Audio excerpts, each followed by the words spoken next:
Hello everyone. What you see in the center is the ginkgo symbol. I am currently in Tokyo.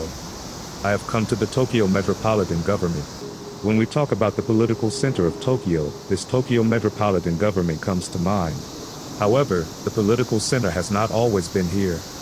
Present-day Tokyo was once called Musashi Province. Musashi Province covers almost the entire area of present-day Tokyo, as well as the northeastern part of Saitama and Kanagawa prefectures. The current local government system consists of the country, prefectures, and municipalities. This, broadly speaking, is a story that began after the Meiji era. Today, I will talk about the local government system that existed in Musashi Province. At that time, the concept of a country called Japan did not exist. Therefore, the positions corresponding to the current prefectures were countries, and those corresponding to municipalities were military districts. Below them, there were villages, which is referred to as the Kokuganri system. In other words, the country of Musashi Province is closer to the concept of the Tokyo metropolis in modern terms. And here we are at the Tokyo metropolitan government. It is the political center of Tokyo, a facility for conducting politics. Currently, we refer to this building as the Tokyo metropolitan government. Of course, there was also a political center in this area during the time it was called Musashi Province. The buildings where the politics of Musashi Province were conducted were called the Koku.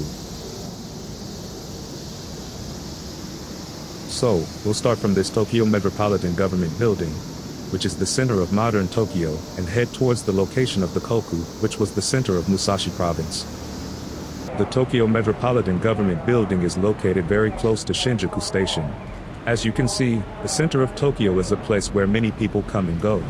So, we'll depart from Shinjuku Station and head towards Fuchu via the Keio line. As you can see on the map, the Koku of Musashi Province was located close to the center of Musashi Province. In modern times, there are elections for the governor of Tokyo, but back then, there was no such system as elections. So, who was in charge here? The person in charge was called a kokushi, an official dispatched from the central government. In other words, nobles from the Kinki region would come here to carry out local administration. It is typical for kokushi to be dispatched from the central government, but the military, which is one level below the national level, is generally chosen from local powerful families. In ancient Japan, this is how local administration was conducted. In modern terms, there are concepts like the Tohoku region and the Kanto region, which are similar to the idea of the 5 capitals and 7 roads. Initially, to travel from the capital to Musashi no Kuni, you would take the Tosando route, so Musashi no Kuni was part of the Tosando. Looking at the Tokaido, you might find it strange that it is not connected by land, but this is because the Kanto plain was once underwater. As a result, the border between Musashi no Kuni and Shimosa no Kuni was marshy and muddy, making it impossible to create a road there. Therefore, the original Tokaido was traveled by boat across the sea. While saying all this, we've arrived at Fuchu Station. The place name Fuchu can be found throughout Japan, but in most cases, that location indicates where an ancient provincial office was located, which is why it is named Fuchu. In the case of Musashi no Kuni, the place where the provincial office was located is still referred to as Fuchu today. Let's exit the station and head south. Looking at the scene in front of the station, you can see that many people live here, and excavations can only be conducted during times of rebuilding, which makes it a difficult situation. The ruins that were excavated are what we are heading to now, the Musashi Provincial Office ruins. There is a large keiyaki tree-lined street. This keiyaki street serves as the approach, and if you turn around, you'll see a large torii gate. This is the Okyuni-nushi Shrine. There was a sign for the Fuchu City tourist information nearby. Checking my current location, it's right in the center. The red area indicates that I am right next to the torii gate of Okyuni-nushi Shrine. And looking towards the bottom right, you can see the Musashi Provincial Office ruins. As I mentioned earlier, this area is quite difficult for excavations, and in the past, it was believed that the Okyuni-nushi Shrine was the site of the Musashi Provincial Office. However, after long-term investigations, the remains of the office were found to the east of this shrine. Currently, that site is known as the Provincial Office. The Okyuni-nushi Shrine can be described as enshrining the guardian deity of Musashi. This makes it easy to understand. In ancient times, politics and religion were almost intertwined. So, next to the political center, the provincial office, there was likely a religious center, the guardian deity of Musashi. There was an explanatory sign here. Let's read it a bit. On the third line from the top, around the middle. After that, it says that during the reign of Emperor Kotoku, that is, around the Asuka period, when Emperor Kotoku became emperor. At that time, the Taika reform in 645 established the Musashi provincial office in this area, and the shrine was used as the ceremonial site where the provincial official performed rituals, overseeing domestic rituals and governance. It states that, in other words, due to the Taika reform during the Asuka period, provincial officials were dispatched to this area. These individuals managed various aspects of politics and religion, as was noted. To briefly explain the term Taika reform mentioned earlier, the political center of Japan at that time was dominated by the Soga clan. Those who thought the situation was problematic were Prince Naka no Oe and Nakatomi no Kamatari, who took action to overthrow the Soga clan and implemented political reforms. These political reforms are known as the Taika reform. The regional administrative organization, such as the 5 provinces and 7 roads, was established around the time of the Taika reform and organized. Looking outside from within the shrine, you can see the site of Musashi province. It seems I arrived a bit late, and it appears that you can no longer enter at this time. Still, you can appreciate the atmosphere. This is the site of Musashi province. During the Nara period, as well as around the Heian period, you often find that only the pillars are reconstructed. Here, there's an explanatory sign. From what I see, it seems that the pillars are only partially reconstructed. It says that there used to be pillars around this road, and that is reconstructed with a slight color change. There are also some on this side. So it seems that the site was much larger than the pillars visible now. Of course, we can't build pillars on the road. So, probably, within this building, you might actually be able to see the remains. At the beginning of the video, I visited the Tokyo Metropolitan Government, and there was a building here in Fuchu that served a similar role. While there were many people walking around Shinjuku Station, this area was probably the most prosperous during the Asuka and Nara periods. The walls are mirrored, and the reflected pillars show that there were buildings deeper inside. Here, there's a sign, so let's take a look.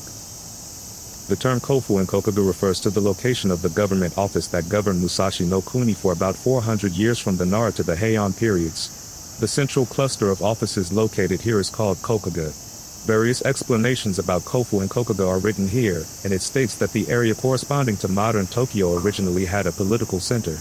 I think that people living in Fuchu City must feel proud of this fact.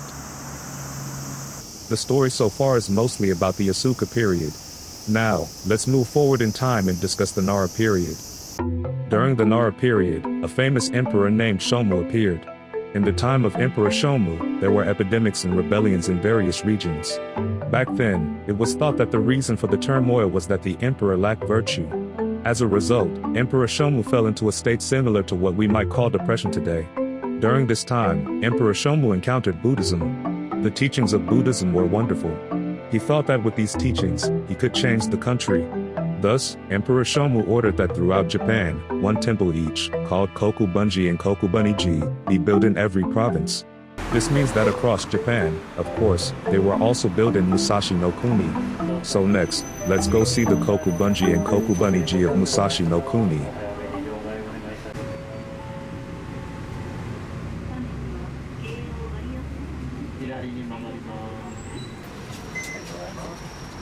Well, we've arrived at the area where the Kokubunji of Musashi no Kuni was located, and as you can see, it's already getting dark around here, so we'll wrap things up for today.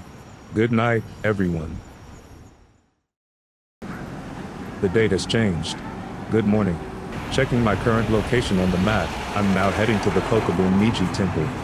I'll turn left from the Fuchu Highway and proceed along a small road. Then, I'll see a stone monument like this. On the left side, it says Historic Site, Musashi Kokubunji Ruins. And on the right side, it says Historic Site, Musashi Kokubuniji Temple Ruins. So which one is it? The left one looks older, and the right one seems newer. Through the excavation conducted in this area, when ruins were discovered, it was thought that this was likely the Kokubunji Temple ruins. However, as a result of the investigations, it was found that there was a separate location for the Kokubunji temple ruins, and the ruins that were originally found were considered to be the Kokubun-Niji temple ruins. The stone monument, which used to be thought to mark the site of the Kokubunji temple, still remains, which is why the situation is like this. This is the site of the Kokubun-Niji temple ruins. Looking around the area, you can see that many people live here. As you can see, the ruins are divided by roads like this. The original size is estimated to have been around this much, but only a portion of it remains today. As I walk through the ruins, there are signs placed like this. It says that there used to be a middle gate here, along with a map. There's also an explanation of the ruins. From the looks of it at that time, it seems they were surrounded by walls. The arrangement of temple buildings during this time is referred to as the Garen arrangement, and this follows a common pattern. It seems the buildings were lined up along the central axis. In front of me, you can see a green hill. This is called the Kondo. It was the place where the most important Buddha statues of this temple were housed. There are pillars in front, which makes me wonder what they are. When I looked to the side, I saw a sign that said remains of the flagpole erected in front of the Kondo. During ceremonies, flags were used, and it seems that the holes dug for those flags remain. However, just walking around is not very interesting, so imagination is required. In my mind, I picture myself walking in such a place, feeling that my current location is here, while observing this scenery. Let's go inside the Kondo. We will climb the steps, and as we enter the building, there probably was a Buddha statue in front of us. In the Nara period, people gathered here to pray for peace in Musashi province. This is the place where they made their wishes. By the way, this is the Kokubun-Niji, so there were female monks here. As we descend from the elevated part of the Kondo, there seems to be an exhibition facility. They have made it possible to see the cross-section of the foundation. They conducted excavations by digging up the soil, investigating what once existed in this area, and identifying the architectural techniques and the structure of the buildings from that time. Then, as we walk to the back of the Kondo, another sign appears. This one says assumed site of the Koudo. Temples from this period typically had the entrance on the south side as a basic structure. You would enter from there, passing through the Chumon, and straight ahead was the most important building, the Kondo. Further back, there would be the Koudo where the monks studied. This is a common pattern. Although now it is divided by road, do you see the stones lined up in the back? These are called soseki, stones on which the pillars would be placed. This means that there was a building here. The building that was here was called the Nebo, where the female monks would have lived. Now, leaving the Kokubunji temple, the sign in front reads Musashi province. Let's head to the Kokubunji. The location of the Kokubunji isn't far away. It was just to the east of Kokubun-Niji. On the way there, you'll see a building that looks like a school. Or rather, it's actually part of a school. This is the Kokubunji Cultural Property Exhibition Room. Upon entering, you will find the medieval Kokubunji. Additionally, there are explanations about the investigations of Kokubunji and Kokubun-Niji conducted in this area. As discussed yesterday, due to the Taika reform, the location of the Kokufu was established, which is related to the stories of this area. This is roughly around the Asuka period. Then, during the Nara period, Emperor Shomu issued a decree to establish the Kokubunji. In this way, Emperor Shomu aimed to make Japan a peaceful country through the power of Buddhism, and as noted in this timeline, the Todaiji Temple in present-day Nara was built. This is the famous Great Buddha of Nara. The major buildings of Musashi Kokubunji were completed in 757, although this was later than the Great Buddha's completion. Construction continued after that, and the Kokubunji and Kokubun-Niji became larger and larger.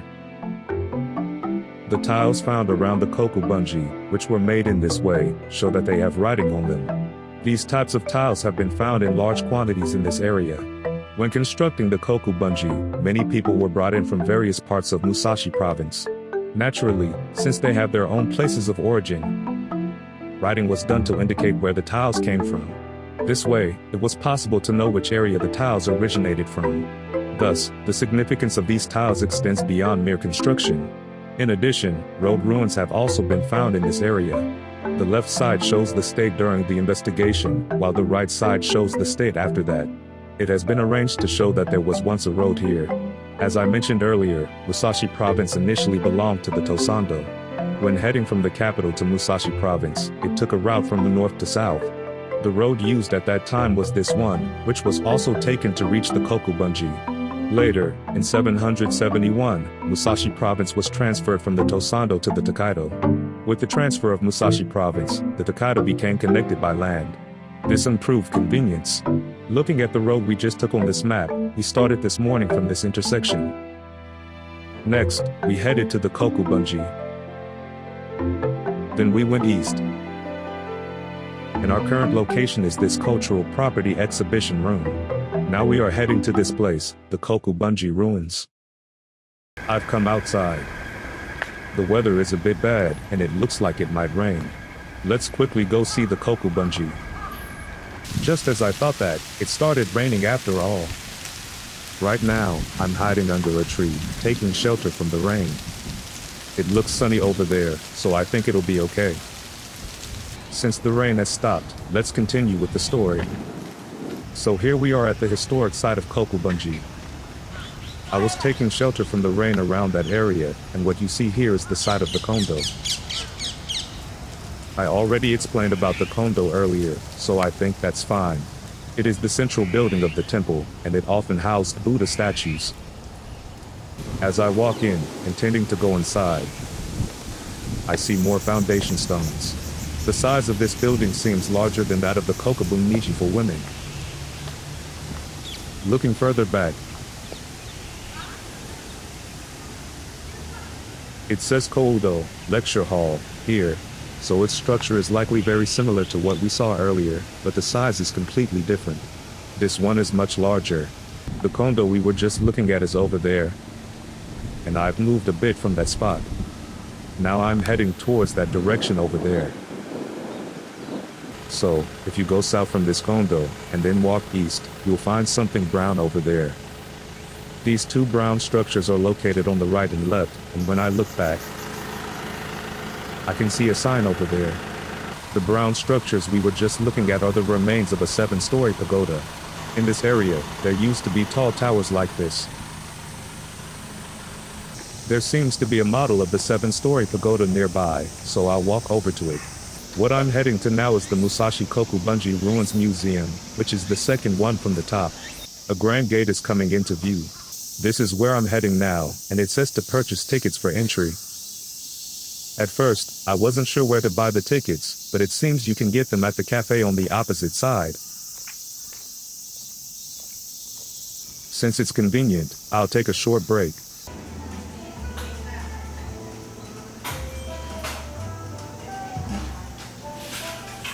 I bought a cheesecake and an iced coffee. And the paper in the back is the entry ticket to go inside.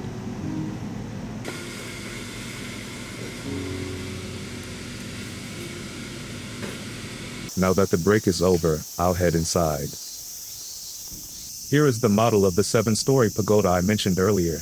At that time, ordinary people were still living in pit dwellings, so to have something this large among them must have given the impression of a bustling city.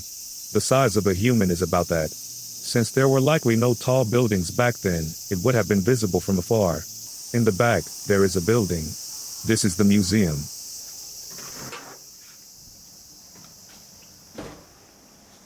Inside, there are models that recreate the scene from that time. It looks like this. Seeing it with my own eyes and being able to confirm how things were back then makes it very easy to understand. This is the country temple. When I looked over there earlier, I saw the 7-story pagoda. So the place where I was sheltering from the rain is roughly around here. While it's easy to focus on the temple itself, it's also interesting to look at the surroundings.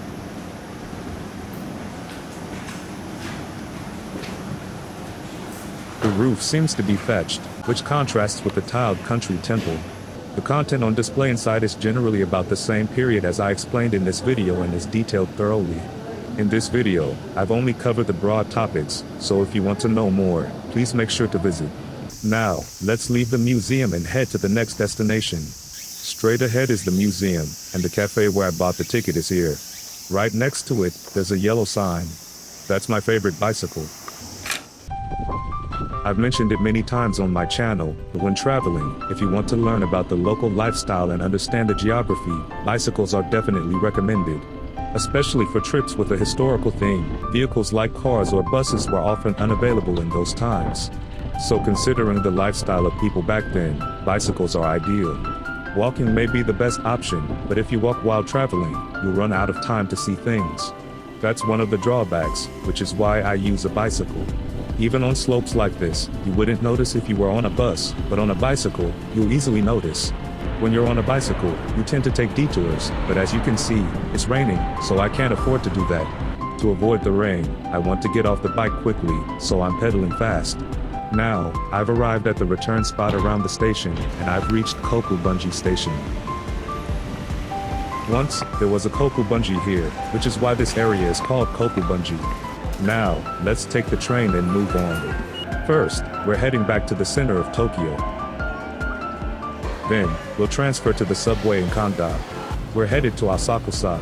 Our next destination is Sensoji Temple. We've arrived. This is the Kaminarimon of Asakusa, Sensoji Temple. This place is now extremely popular with international tourists, but actually, this location was also created around the Asuka period, as I'm introducing now. That said, when you think of Asakusa and Sensoji Temple, the strong images of the downtown culture from the Edo period. So, let's head a bit further in. If you continue straight down Nakamai Street, you'll see a sign like this on the left side. In this area, it's known that people lived here at the end of the Kofun period. From the remnants in this area, we can understand such things. And facing Tokyo Bay, Asakusa was originally a small village where fishermen and farmers lived. However, as water transport developed in this area, the village prospered. This is what is written here. This is what Asakusa looked like at that time. The Tokyo Bay is wide, and it's coming in from this direction. In the distance over there, you can see Mount Fuji. So, this is likely a view of Asakusa from the east. In any case, this area had farmers and fishermen living here, as can be seen from this picture. From the looks of it, they're not fishing, but rather engaged in water transport, I think. Among those fishermen, there were brothers named Hinakuma no Haminari and Hinakuma no Tekinari. One day, while they were fishing, they caught a statue of Kannon in their net. They brought the statue ashore, and as they returned, a powerful local figure, Haji no Nakatomo, constructed a hall to enshrine the Kannon. This marks the beginning of Asakusa Temple, according to legend. Later, this Asakusa Temple was cherished by powerful figures such as Minamoto no Yoritomo and Tokugawa Ieyasu. By the Edo period, it had become a bustling place. Asakusa Temple is a bit far from Musashi province, so let's keep the discussion about it brief.